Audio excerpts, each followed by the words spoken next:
All right, Entree Architect community, it's 4 p.m. Eastern, which means it's time for the Entree Architect Context and Clarity live conversation for Thursday, September 15th, 2022. Thanks for joining us today.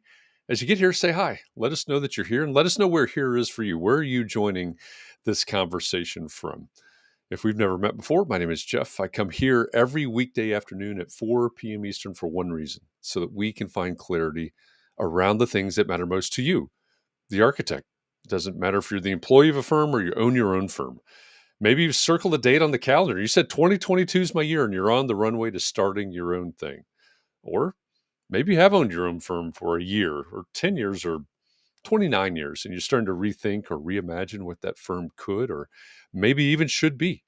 All of the topics that we cover, one topic every day, they all fall under the broad umbrella of the business of architecture. And they're all the need to know topics for the success of entrepreneur architects just like you. So thanks for joining us. Great to have all of you here today. As usual, for Context and Clarity Live, I am joined by my co host, Katharine MacPhail. Hi, Katharine. Hi, Jeff. How's Massachusetts today? Awesome. Awesome. Is I it told ever you, not? yes, I Okay. complain most of the time, Jeff. Today it's awesome. So I have a picture here of Tony Smalls, that painting horse I was telling you about before. I got a Yes. couple of his pieces this week, so Nice. I'm pretty excited. All right. Maybe we could bring Tony Smalls onto the show one day. He's not a talking horse though. He just Oh, paints. I thought he was Mr. Ed's nephew, though. No? I'll send you some videos. It's very good. All right. Well, we'll check out Tony Smalls. Anyway. That's cool. So when will you have the paintings hung behind you? Oh, I have them right now. So if anybody wants to watch tomorrow afternoon, I won't have my screen up and I can show the paintings. Awesome. All right. Yep. Check it Yep. out. We will be waiting for the unveiling tomorrow. That'll be cool. Yep. I'm looking over at the comments. Let's see. What is Restream telling me here? I see first in the room today is Christian from Ithaca, New York. He's first and second in the room on two different platforms. That's somehow quite the overachiever. Yeah, that's way over the top. Christian, welcome back. Glad you're joining us today. You're first in the room, which means that you were the winner of today's John Kinney Memorial Crocheted Bathtub Award. So congratulations on that. I guess on the YouTube side, you were in first, and then Facebook. Chris Novelli is listening in from the lawnmower. Okay, that's next level multitasking there. Welcome back, Chris from Massachusetts. Jessica, she says she's ready for another 1 p.m. Party, 1 p.m. Pacific party. Welcome back from Los Angeles. And she wants to know if Chris can come cut her grass. Hey, on your way to LA, as you're driving that lawnmower apparently across the country, just stop in Indianapolis. I could use a cut as well. Kurt, welcome back. He's over on Twitch. Kurt's heading up the huge audience from Twitch. He's joining us from Flint, Michigan today. Chris wants to know if Christian gets two bathtubs. Maybe.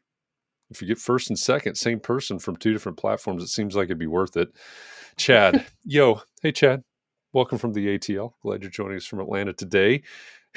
Yes, I do know what question you're going to ask today. Bring it on. James Petty from upstate New York. Welcome over on the face or on the what's that triangle mean? The play button. YouTube. And Rod Werner. He says, "Gee, Wilbur." He remembers the talking horse. John Jones, welcome back from Connecticut, the 06880. He says he's across the street from Starbucks. He's probably headed across to get his iced Americano, isn't it? Mm-hmm. I think so. I'll take a hot macchiato, double, 2 shots, please. Let's see, Christian says he went to YouTube to beat Scott and back to Facebook. That's next level competition too, by the way, which is why we have that award. And Mark, welcome back, Mark from Waxhaw, North Carolina. He's not the first in the room, but he's the first from North Carolina. Welcome back, Mark. Anybody else, if you're out there, maybe you're over on Facebook and you're commenting away and you go, hey, why are my comments not showing up on the screen? Well, it's because you're in a private Facebook group, either the Entree Architect Community Facebook group or the Architects and Allies Facebook group. Facebook has rules. Privacy policy, I think is what they call it.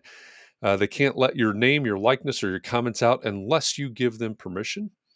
So if you're there, you're commenting away, they're not showing up, there's a URL in the bottom left-hand corner of the screen right now. It's chat.restream.io/FB, like Facebook. Type that into your browser window. Open another tab so you don't lose us here, but open another tab. Put that in your browser window. A couple of clicks later, you'll give Facebook permission to let your comments out. All of the problems of the world, at least your world, will be solved at that point, and you'll start showing up here on the screen. So check that out if it's not working for you. Jessica wants to know where Scott Thrift is. It is very unusual not to have Scott Thrift in the room from San Diego by now. Diego's joining us over on YouTube from South America. Glad that you're joining us today, Diego. Mark says double macchiato, hot, 2 shots. Yes. Yeah, well, the secret to the productivity is that we do multiple macchiatos. It doesn't stop at 2 shots. So anyway, yeah, fueled by macchiato. And if there's a coffee company out there that wants to sponsor us, just send the beans over. Happy to receive them. You drink it on the air even.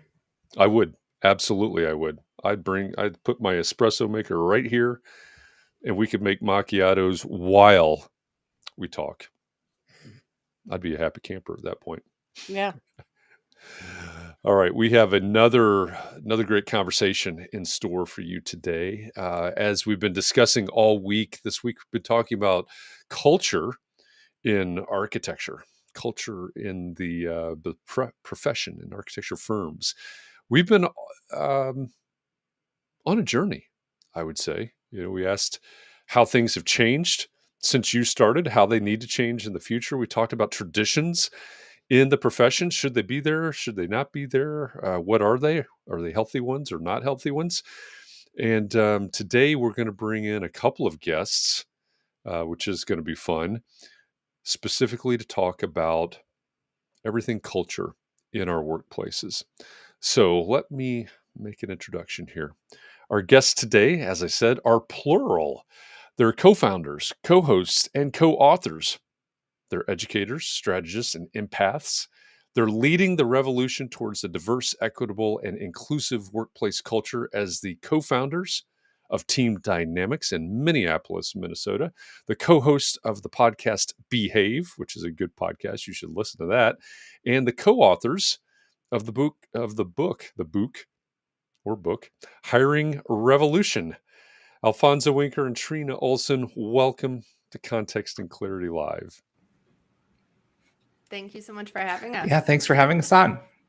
It's great to have you here. Been looking forward to this because we talk about the business of architecture. I mean, that's pretty much what we talk about all the time here.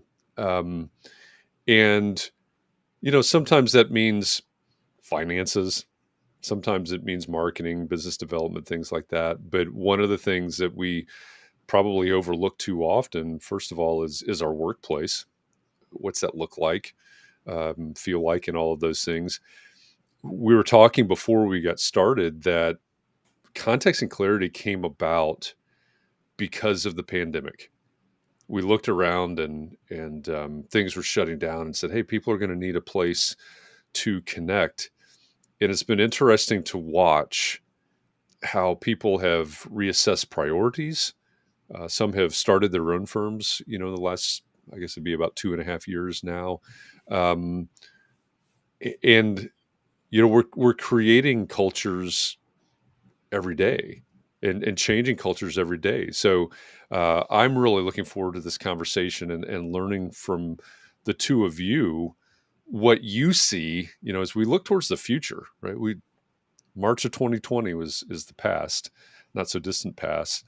A lot has happened since then, but what's coming in the future? And I guess to steal part of your tagline, what do we need to do about it? How do we need to shape this future that's coming? Yeah, I think one of the things that is so surprising when we work with clients and we have a really robust architecture portfolio, which is super fun, is a lot of folks have been behaving for a long time as though culture is happening to them. Also talking about culture as though it's static which it never has been. So whenever Alfonso and I are talking about culture, or anybody at Team Dynamics, we sort of have a 3-part definition, right? So we say culture is patterns, so the way we do things, that we use to make meaning. A whole lot of patterns don't mean much until we decide what it means between you and me together. And then where the edges are. So what's appropriate or inappropriate. And I think the pandemic, and it's something we talk about all the time, surfaced what was lurking under the surface for a long time. So it isn't even necessarily that workplaces needing to navigate caretaking is new. It just like couldn't be ignored, right? It wasn't even that different folks were given different responsibilities or having different amounts of trouble working in a different environment. It was like, yeah, all of this was pretty predictable, but we didn't know it was going to come in this exact package.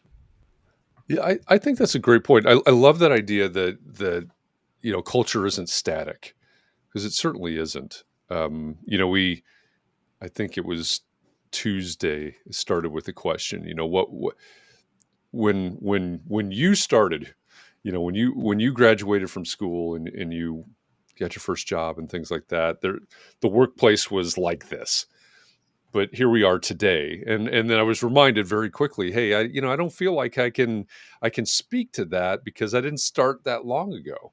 I have in my head that everybody started when I started 30 some odd years ago, and not everybody has. So then we incorporated, well, what about the future? And it's, we are on this journey together. I think another thing that concerns our audience a lot, our community a lot, is also the fact that we've got 4 generations in the workplace right now, and which I think is fantastic in some ways, because we have one end of the spectrum that can educate and mentor the other end, and vice versa. Because when I go teach my classes at Ball State, they're often educating me on some of the technology things that I'm failing on, right? So it goes both ways. I love that. We're on this journey. So how do we shape this? How do we advocate for what we want? Maybe is a question to ask.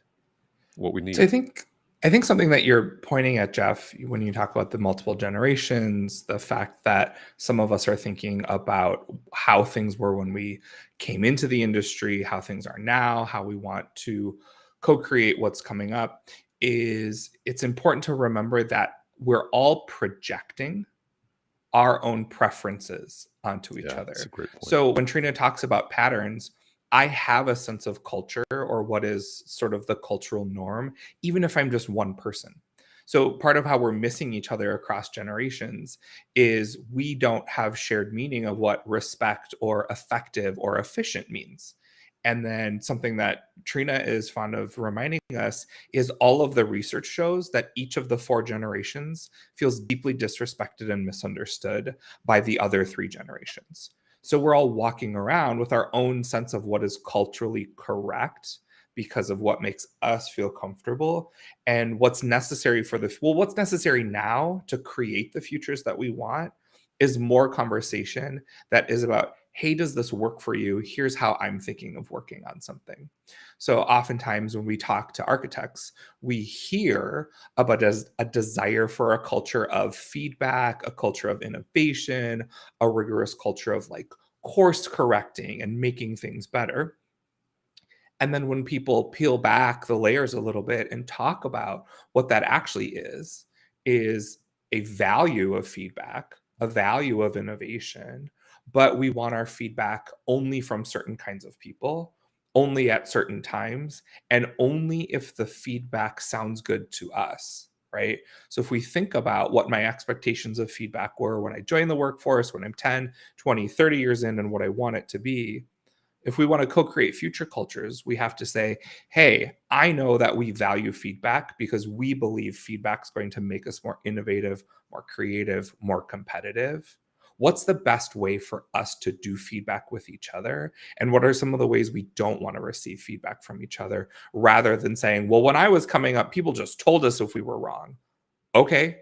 And did that feel good then. I'm sorry you had to go through that. A lot of us got put through our paces, but there might be some ways that we actually want to shift and say, hey, what can we do together differently, and not just repeat some of the hazing or some of the way things just were. So it's really about that curiosity of saying, well, what do we want this to be? And it's often not as heavy as the lift as it sounds when we first start talking about it. You just touched on probably my two least favorite, the two comments that I think are most dangerous. And one is, this is the way we do it this way because this is the way we've always done it.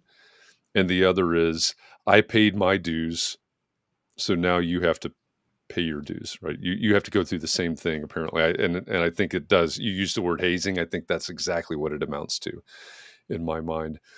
But Alfonso, you talked about, I think you said conversation. And number one, I realized that a lot of us are not very good at conversation. We're not very good at having the hard conversations, the meaningful conversations. So how do we do this? Because I see exactly what you're saying. You're saying we all feel disrespected. I see that. I see that in comments in our Facebook group, and I see it in what I hear from students and so on.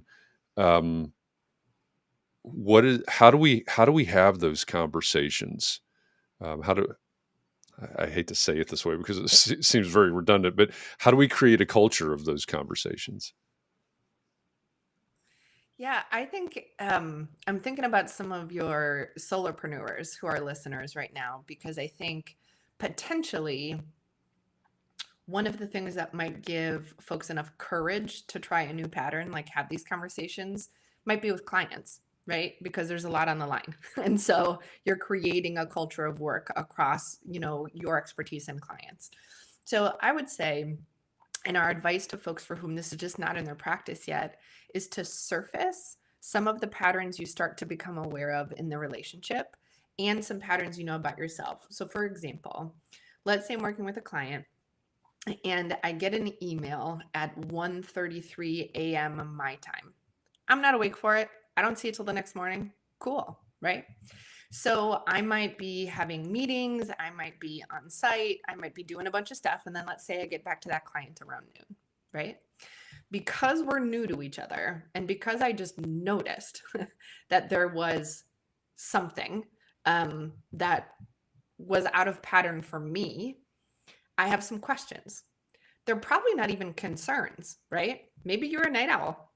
Maybe you're in a really different time zone because you're traveling, right? Anything could be happening, but I could say, hey, I wanted to let you know, I saw that email first thing this morning. As you know, when I'm focused with a client, I'm really focused. I have a question about expectation of email turnaround time. For me, what feels really doable is about 48 hours. What is your expectation, and then how can we make sure that we're able to connect with each other? Right? So even it's just like what email is for, because it's actually asynchronous as a form of communication. So you can start with the like really little day-to-day, like pedantic task stuff and say, oh, I noticed a middle of the night email. You're probably not going to get those from me. I work real hard too. Cool. Like what are we signaling to each other, even when we're just looking at like the timestamp of something? So that's an example for me of I'm not reading anything into it. I'm not judging. I'm just wondering. And sometimes for me with clients, because I really need that relationship to go well, it gives me sort of some of the courage to surface some of the stuff earlier. I love that, because when I get those emails, the head games begin, right? And They can. Yep. yeah, that's a great way to diffuse it and diffuse all the stories that I'm telling myself about the expectation. Yeah, don't make the assumptions. I just put it in my contract that my work hours are this to that, and I won't be answering emails or anything out of that time. That's all. I mean, it seems reasonable. Nice. And also, a lot of people just wake up in the middle of the night and stuff that's bothering them just comes out and they email it out. So we don't know what's happening with people, but yeah, it's good to have that out on the table rather than do the mind game or like decide what they're thinking or whatever. Yeah. I think developing that empathy, hey, what is actually happening without jumping to the conclusions. you want the union question? Yeah, let's do this. All right. So Chad wants to know, he said, welcome. And then let me ask, what are your thoughts on this whole union deal? So let me set that up for a minute, because this has come up this week. And you may already know the history of this, so forgive me if I'm sort of mansplaining at this point. But several months ago, a group at Shop Architects in New York set about to try to unionize, and it didn't happen. It didn't. I don't even know what the correct term is, but they weren't successful in unionizing within Shop. This week, I believe it was announced that at Bernheim, I think, in Brooklyn, the group, along with the support of management, was able to unionize within an architecture firm. And I forget the full name of the union, but it's the one that has to do with aerospace engineers, which I think is actually pretty cool. But to me, this goes back to something that you were both speaking to, and Alfonso, I think probably specifically when you talked about all the generations feeling disrespected. A lot of the language around the reason that they're unionizing is because of workplace culture, because of the unreasonable expectations that have been a part of this workplace for generations. So when we get into, and this is brand new, this is the first time it's happened, when we get into professional offices like architecture firms and employees feeling like, and I'm just going to make some assumptions. I haven't looked far enough into this yet, but I'm guessing this is probably, at least the younger two generations of the four probably driving this. I may be completely wrong, but that would be stereotypically, that would probably be our expectation. But when we get to the point that people are saying, hey, we need to form a union in order to accomplish what we think we need to accomplish, what is that signaling? Maybe number one, and what do we do about it? How do we respond to it, react to it? It's a big conversation in every industry right now, It is. right? And good news, bad news. So Trina and I are kind of nerdy about the history of labor organizing and workers' rights. So we're pretty excited about it. We are philosophically and politically pro-union, like at a big picture. So just to like color what we're both about to say on this matter is like, we also think unions serve a really specific function. So if when we're thinking about any time we're trying to form an opinion about a union, we have to remember that the function of unions is to protect workers from shareholders putting profit interest over the safety and well-being of workers, right? So unions got put in place as effectively a compromise, right? So when we think about 5 days a week and an 8-hour day, like that's not actually what folks were asking for. They were asking for even less, but that was the compromise. So it was about unions are about this stopgap for when shareholders are exploiting workers. And I think exploitation falls along a spectrum and is really gray. I don't know either of those particular cases and what the grounds of quote exploitation may or may not have been. But I think one of the challenges of white collar workers advocating for unions, and I'm not saying all yes or all no, one of the challenges of white collar workers advocating to have a union is there are ways in which it actually limits creativity and voice, especially in an industry like architecture, where we might have a 1:30 a.m. thought. And now, do I have to get permission as a worker to share my 1:30 a.m. thought? Or where am I in terms of union seniority? And what would happen to me? Or do I have to then log into some sort of system and clock off hours time, right? So I'm just trying to complicate the question. I'm not challenging whether or not those workers were having an exploitative experience. Probably a lot of us are feeling exploited by the people that we work with or that we work for. And I think it's tricky when we're thinking about industries like architecture, right? And I know Trina's got a lot more to add on that. So that's just my kind of initial like, hey, we really have to think about what is the purpose and function of a union historically. Yeah, Jeff, I think it's fascinating to hear that the conversation is just sort of front and center right now. So it's interesting about what you can discuss, whether or not you want to land on, in my context, at my firm, a union makes sense now, right? Like there's a whole series of questions that gets us there. We would also say that around cultural norms, some of which that folks hate and are not good for people and are not good for your work, right? You all know this from like a productivity standpoint. The US is super infamous for working a ton of hours and not being terribly productive. So no matter how many times that research comes back around, folks are like, yeah, but maybe even longer. And we're like, there are limiting returns at some point, right? Like I'm not as smart on hour 16 as I was on hour 6. I'm just not, right? So it's really fascinating when like the logic part of our brain knows, for example, that we could go knock on a partner's door and have a conversation and make an ask about what we would like to be different about our culture.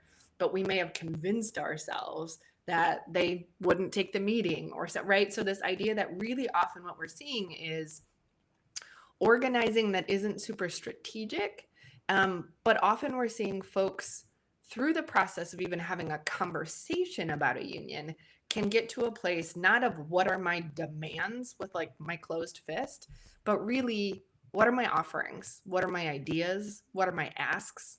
One of the ways we frame it at Team Dynamics is putting pen to paper and saying, okay, there's something that's not feeling good to me. I feel like I've communicated it, but it's not landing. So let me try to do it again. So then we ask folks to just sort of consider these questions. So what do I want more of, less of, to stop, start, and do differently? Okay. So we ask those 5 questions over and over to say, like, do I have a specific ask in mind, right? And so, for example, Alfonso and I really work at the intersection of race and gender justice because it's super predictable that women and people of color are having a different experience inside every industry. And so for me, an example of using those questions would be, okay, culturally, I'm feeling like women are being treated differently, especially when it comes to a leadership track. Okay, I don't have to like case make or prove, but how would I say, okay, you know what I want more of? Pay transparency and understanding the promotion pipeline. You know what I want less of? Being talked over in meetings. You know what I want to do differently, right? And so you just kind of like go through to the point where you're getting tactical and saying, it's not just that I want to feel better. Here are the behaviors that I think would create conditions for me to feel better and therefore work better. I think, in the context of this, because, it is new, right? This is new in architecture. I love what you both had to say, and I wonder. I've not had conversations with anybody involved. Maybe we will soon, but I wonder. This has become a profession-wide conversation at this point for obvious reasons. This has been a conversation at the firm level, at least within Shop and Bernheim, the two, these two places where this has come up so far. When we look at this from the profession point of view, whether or not this really takes hold, how do we need to think about, because I love what you're saying. I don't think there are very many people disagreeing with the idea that some things need to change. Like you said, Alfonso, I'm feeling exploited. What does that even mean? I don't know. I mean, I think I think we've got lots and lots of examples that could come up in the comments here, but so what's a different approach? And just like you said, not saying this is right or wrong or otherwise, what's a different approach to a revolution? One of our community members talked about it in terms of a revolution, not violently, but a revolution within the workplace. What would it take to create a revolution that changes the culture of working in architecture? Yeah. So in our book, Hiring Revolution, so we write about workplace revolution all the time. There's a whole chapter called The Responsibility of Revolutionaries. And one of the primary things that we say is that we all have to stop waiting for permission. So the truth is, industry leaders are not necessarily incentivized to change culture. I'm not saying industry leaders are the only people to blame for cultures that feel like they exploit workers. And oftentimes we spend a lot of time critiquing whether it's shareholders, owners, people who set standards through AIA, whomever it is. We imagine someone who has more or different power than us, and we sit around waiting for them to have the light bulb moment to say, oh, we should change culture. And the truth is, for any of us who have ever been to therapy or to executive coaching, we know that when we start behaving differently, other people have to start making different choices with us, near us, about us, right? So if I decide, for example, I'm done having people touch my hair at work because they're interested in the texture of my hair as a Mexican American person, I might go from shrugging and wincing and hoping they stop to saying, I don't want people to touch my hair anymore. Please stop. I don't want people to touch my hair anymore. Please stop. So I'm using this like really tangible example about someone's physical access to me, but it could be any number of things. So we can all at the micro level start having different boundaries and different expectations of ourselves for how we're going to show up. And it might be really small things or it might be really big things. And I think often we get caught in the enormity of the problem.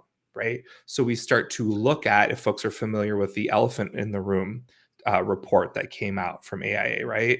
We can get caught in the pages and pages in data or the regularity with which women and people of color experience discrimination in the industry. Or we can say, well, tomorrow I'm going to start behaving differently. So we really have to take that sort of personal onus and stop waiting for someone who has a perceived amount of power to say, please change. I'm inviting you to change. I'll be different. We have to start having different expectations of ourselves. Should there be a sense of urgency? Because I get caught up in this, especially in the past 7 years. Looking at things and going, we really have to make big changes now. And back to the idea of there being 4 generations. One of the things that gets talked about a lot is, we've got not to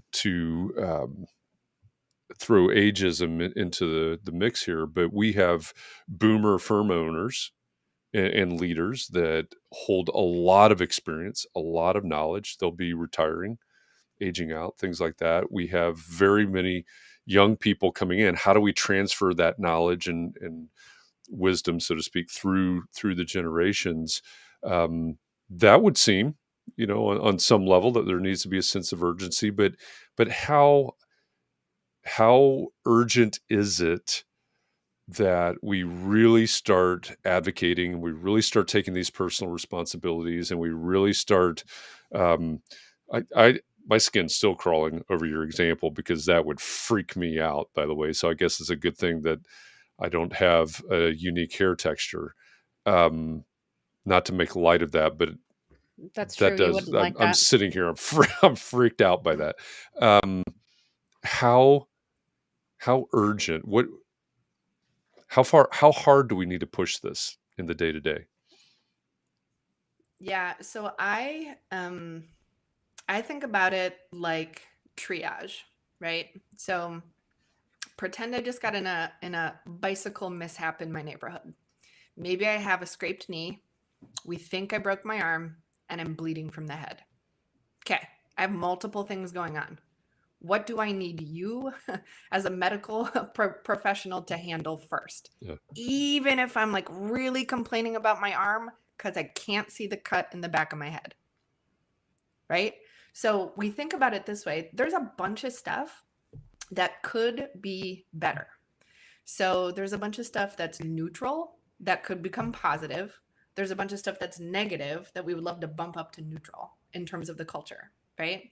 So I would say, just from my vantage point, this is a marathon made up of sprints, right? So there are different things you're going to be paying attention to, and the work's not going to be done, right? So it's sort of a both and. There isn't some sort of like perfect final culture that once we're there, we should set it and forget it. But I would say right now, right, in those reports that Alfonso was referencing, y'all are really clear where some of the most untenable parts of the culture exist, right? You have seen across industry the way we're doing pay, time at work, and time off is not working and has summarily pushed women of color out of the workforce, right? So there is a fear that it is going to take years for the brain drain that is happening because certain people are expected to shoulder more responsibility. Okay, great. Right? Y'all know you're not going to be as effective with clients. You are not going to be as sought after if you are missing whole kinds of brilliance on your team, right? And then when we have conversations about safety, right, and well-being, we know that sexual harassment is ubiquitous, even though it's against the rules. So what are we going to do about that, right? The idea that if we make it impossible for people to concentrate at work, how are they going to be impactful and eventually get to sort of live into their full leadership potential, right? So I think for us, there's a lot to be tended to. And like Alfonso said, that can feel overwhelming. We just kind of put our heads down and make a list and say, okay, where is sort of the most danger right now? Where are the biggest gaps or disparities that just feel out of line with what our most deeply held values are? And then when we hope it feels empowering, then you take incremental steps on a daily basis to fix it, right? So it's not just waiting, wondering, talking. It's great. What can we try this week that would close that gap or get us closer to a goal? So I think it's urgency and forever all at the same time. I like that. And you're talking about that on a granular level, right? Going back to what Alfonso said, you're talking about that on starting at a personal level, right? Yeah, absolutely. So part of it is how are Alfonso and I going to navigate our time off as co-founders of a firm when it's hard for us to be away from the office at the same time? He has caretaking responsibilities. I have caretaking responsibilities. Some of our time off is planned. Some of it is unplanned. Some of it is fun and restorative. Some of it is to tend to emergencies or hard stuff. Okay. So we start as co-owners of a firm saying, I bet stuff is going to come up over the course of the year. It's not that we can plan for all of it and we're not clairvoyant, but like we got some guesses about us getting sick, somebody else getting sick, maybe needing to travel, right? Like, okay, so let's map it out and make a plan at our next retreat to say, so how are we going to do time off in a way that feels okay for both of us, given that we're different people with different needs and we might be feeling that pressure of being in the office or else. What happens? How do we take that to the next level? What happens when? I guess that's two different questions in my head, isn't it? So if I'm working in a firm and I need to take personal responsibility for this, what are you going to do about this? Maybe it's a larger firm, and I don't feel supported, or I feel I don't feel empowered to, certainly, probably. What do I do then? How do I find the courage to make these changes, take this personal responsibility? So I think there's a couple of things that people can do. One is, in my experience, in your industry in particular, the bark is worse than the bite, meaning people are really invested in telling the story of how shitty it is. And then I have found when you ask it with authenticity, with genuine curiosity, in a non-attacking manner, people are committed to, or think of themselves as committed to, trying to create opportunity, trying to create access, trying to be someone who changes based on what's happening right now. So I think one of the things we have to do is remind ourselves that the story about someone or some place being unwilling to change is likely a little bit bigger than it actually is. And then we have to say, well, have I asked today? Have I asked this week? Have I asked this month? And has someone already said no? So what we do is we go, the story's really big. The story's really scary. The story is it's mean and nasty and people aren't going to change. So I'm not even going to ask. So I've already told myself no. So one of the dynamics that I know happens in your industry is that sort of recognition and opportunity tend to happen in a social way, right? People get invited to different functions, there's award ceremonies, there's conferences, things like that. And a complaint that I've heard from women, from people of color, and from people who are more junior in the industry is a lack of invitation, right? And rather than just keep telling the story about a lack of invitation to participate, I could say, what if instead of inviting my best buddy, who I always bring to everything, this time I'm going to bring someone I don't know as well, right? So instead of going like, geez, we got to change, and like nobody's going to change, I could stop behaving like the question has been asked and answered and start behaving like, well, somebody somewhere is going to say yes. So we will often say like, let's stop accepting the premise and start saying, no, it's going to be different. So I'm going to start moving in a particular direction. I like that. It's almost reframing, or maybe literally reframing at that point. Yeah. What happens when we look at if we zoom out to 30,000 feet, we can look at this in terms of our firm, and whether it's a sole practitioner or it's a larger firm, we can look at it. You've referenced the AIA reports. We can look at it at the industry level. Then, of course, we can go even further to the societal level. A lot of stuff has happened because of COVID, because of a lot of things in our country, and I understand we have an international audience here, so trying to keep this from being a completely U.S. centric question. But when we have the ebbs and flows, and sometimes some pretty drastic changes and brutal changes in societal outlook, what responsibility do we have in that moment? And when it's often, you said, Alfonso, in our industry, the bark is worse than its bite. And I kind of chuckle because I think you're exactly right about that. Kind of thinking back, we love to tell those stories. Well, I had to pay my dues. And I've heard a lot of people tell me that, when I was young, and when they turn around, it's like, do you really want people to suffer the way you do? I think most of the time, at least in the industry, the answer is no. But when we hear that over and over and at different levels, and how do we respond to that? Maybe it's the same question over and over that I'm asking. I'm not sure. Well, I think Jeff, you're sort of dipping your toe in the water of what most industries are having to wrestle with, which is that the bodies of people who work with us are being politicized. Hmm. So whether or not people feel political, right? There are some hot button issues. I was just doing the count the other day. I've been alive for 8 presidents. Okay.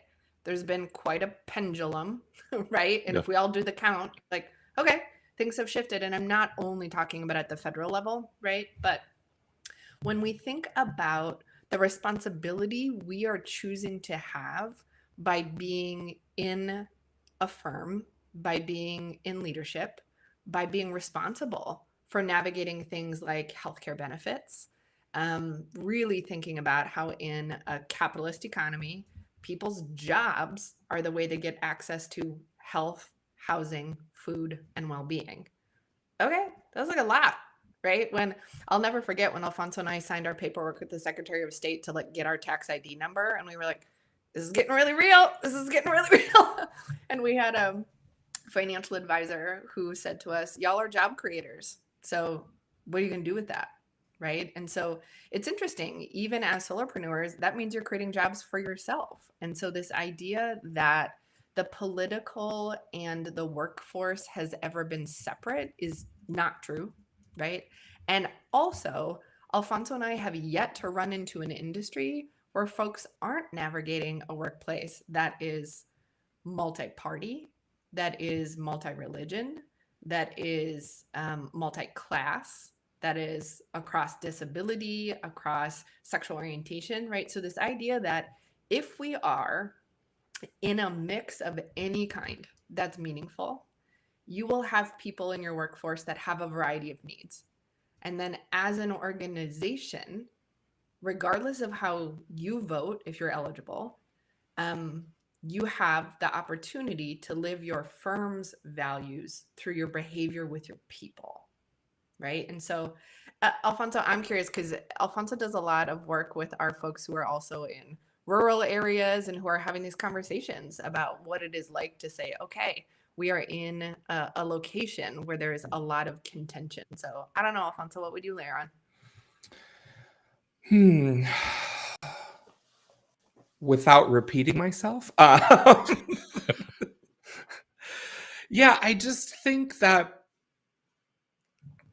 we love to admire problems. And that is cathartic.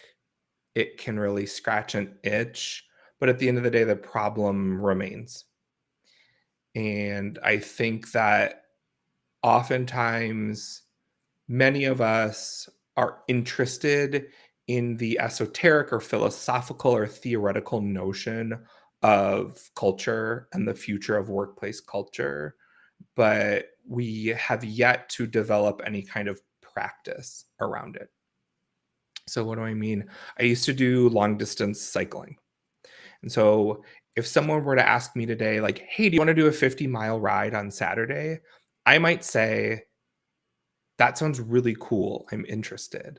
I probably wouldn't get much farther than about 15 miles before I really started feeling pretty exhausted because I'm out of practice.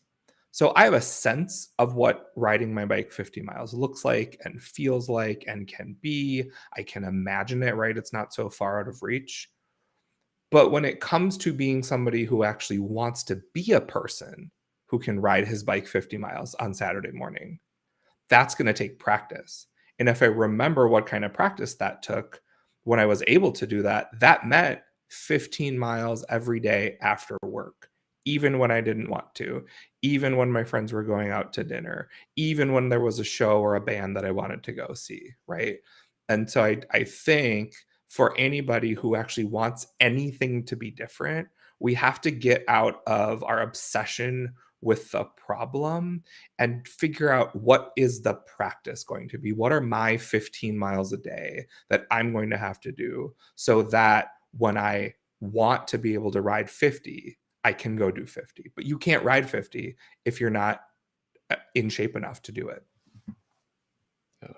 Yeah, that's a great analogy. And the, as you were saying that, I was thinking about what Trina was just saying.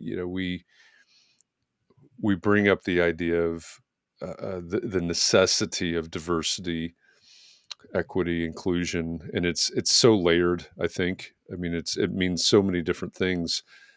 Putting in the practice, I think, is going to mean a lot of different things. It's going to be a lot of different considerations. What are some of the best practices that you see from organizations large and small as they consider all these things that we're talking about?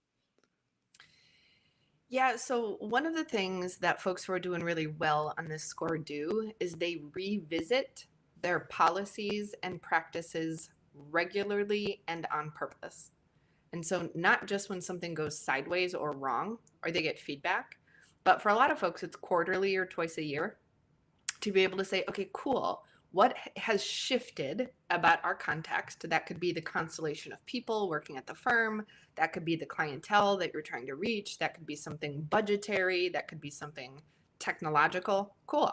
So let's just revisit what is different about our context. Great. Now, what's different about our goals? Is there anything that we want to do more of, less of, differently? Is there anything we want to focus on, or we want to actually release it as a focus and not have it be upfront anymore? And so I think for us, folks are revisiting things like benefits. Folks are revisiting things like pay transparency. Folks are revisiting paths for professional development. God willing, they're reading our book and revisiting hiring, right? So just this idea that this is alive. So we are in a workforce that is constantly changing. And again, those cultural things, maybe you weren't thinking about paid time off for the folks on your firm who follow a lunar calendar, right? And actually celebrate Lunar New Year. You're like, oh my God, that didn't cross my mind until X new employee came to work here. Cool. It doesn't mean you were a jerk or an idiot. It just means you have a new thing in your awareness. Great. Based on that, what do you want to do? So a lot of it is just, so what? Now what? And so I think for us, it's folks that are willing to not be so tightly attached to there being singular ways and saying, okay, what's the truth about our context? What's the truth about our goals? Great. Given that, what should we try next? And I would say being in that spirit of experimentation rather than obsessive perfectionism means that folks are going to get those practice muscles and those practice reps in faster. I love that. That's a great point. And that reminded me that one of the things that came up on Clubhouse this morning, we previewed these conversations for those that are not aware of this on Thursday mornings. I basically, when I host the Clubhouse conversation, I ask, or I tell you, hey, we're going to talk to Trina and Alfonso today. What do you want to ask them? What do you want to talk to them about? And one of the points that came up was in a workplace, or maybe you have a recent graduate coming in and older owners, partners, et cetera, that are a couple of generations older. You may have a younger person that comes in with $100,000 of student loan debt that couldn't care less about the 401k or the other. I don't know if we call those traditional benefits or what those things are called, but the idea that a one size fits all benefits package or approach is probably not the best for recruiting and retention in this brave new world that we're in right now. I like that, just experimentation. Yeah, absolutely. And I think that's one of those questions where it invites us to say, are we trying to solve new issues with old tools? Right. So we want to be attractive and retain a dramatically different workforce with dramatically different expectations. And what we're showing up to the conversation with is a bunch of tools that worked 10, 20, 30, and 40 years ago. And so are we going to be the people who try to just recreate the past, or are we going to be the people who actually ride the wave into the future by saying, we're going to pose the question, we have X budget, right? So we're not saying go over your budget. For example, we have X dollars available. Here are the 10 things we're willing to do with those dollars to attract and retain you, versus this is the one thing we do with those dollars to attract and retain you. I love that. And that's a great way to wrap up this conversation. I mean, I think about March of 2020 and all the things that we had to do and learn and try and figure out and be flexible with over the past 2.5 years.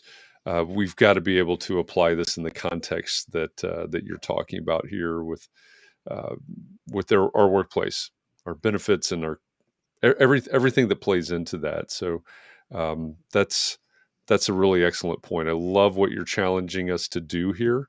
And I hope that we're all willing and able to strap this on and take up the challenge. Alfonso Wenker and Trina Olson, thank you very much for this conversation. It's been eye-opening. There are a lot of things that we need to work on. There's a lot of things that I need to work on. So thank you for the challenge, and love what you're doing. For everybody that's out there, if you missed it at the very beginning, go over to their website, teamdynamicsmn.com, as in Minnesota, and check out their podcast, Behave, and also check out their book. When did the book publish? It's fairly recent, isn't it? About a year, October of 2021. Okay, well, congratulations on that then. Almost the anniversary. Hiring Revolution, is that right? You got it. Hiring Right. Revolution, a guide to disrupt racism and sexism. And that's at hiringrevolutionbook.com. And we have over 20 downloadable for free resources that are there that folks can check out today. Yeah, And you're having a retreat next spring, I noticed.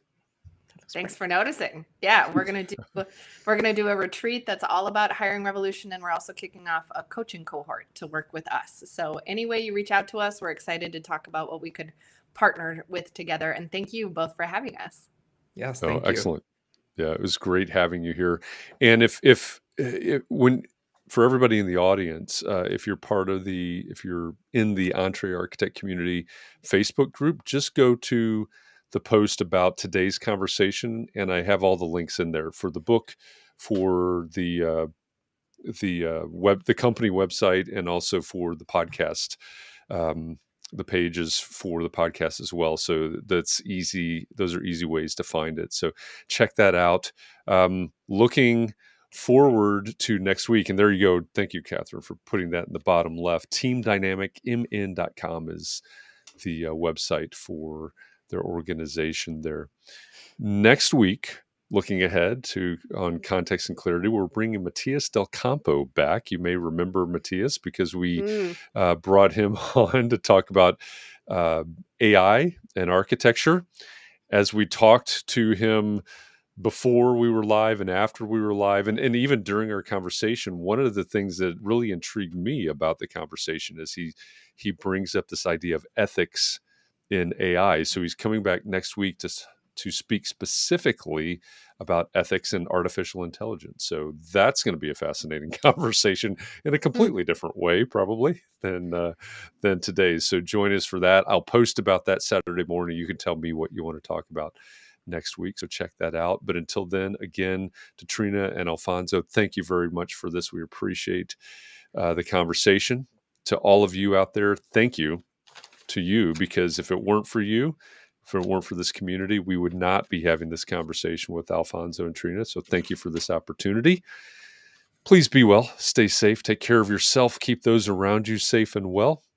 Take a little bit of time to breathe, relax, find a way to rejuvenate. We do this every day. You got to pace yourself, just like a 50-mile bike ride. You've got to work up to it. You got to pace yourself.